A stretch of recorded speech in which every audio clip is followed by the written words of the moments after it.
Barangay Kiporkia Bertei kanang tala Katshaba paida Jing sniu suda Banyi im tang ha jing snow pa Nang ju berkat kat no atrai Yala jing im shin ting kai Tang ban siu spa Jing im jonga mi sha bat yap halo ding pna Ei tat ha do jing e ya shen Jing ya le jing jing ja Ki lok ba chan ba i jonga Ki chai ki pet lang na don la don lin ti shu Shanungan pai sha e ngan le They tang ha ba sha mi nga pai Ya jing so ba jing kmen ha nga mi ai They gas nang ko do jong mi Na sil ba jing im jong a U da e ngan sil yang Ya ki jing le Trong mi tăng sha mi tăng sha mi ba ro jing im na ai ngan yai sha kli tăng ya mi ban da wai jing em jong ai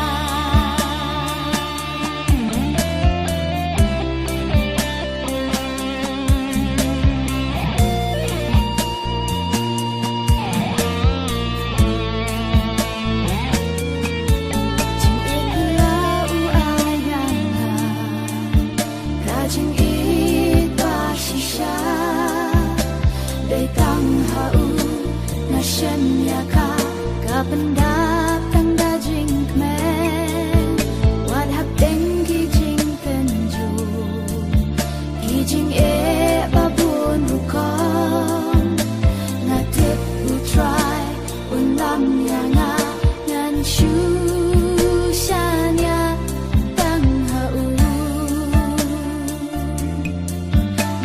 Udan bravo batnya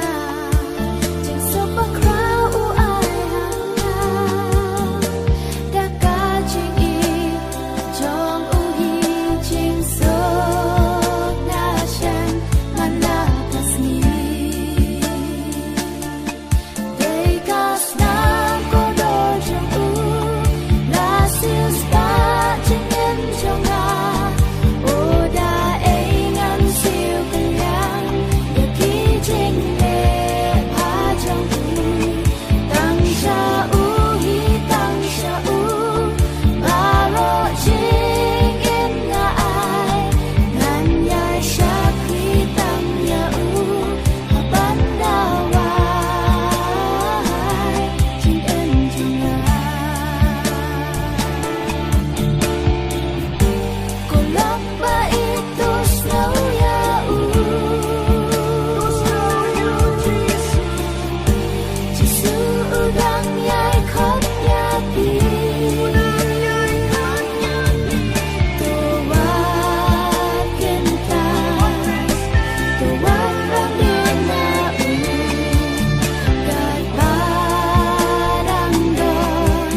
静im cho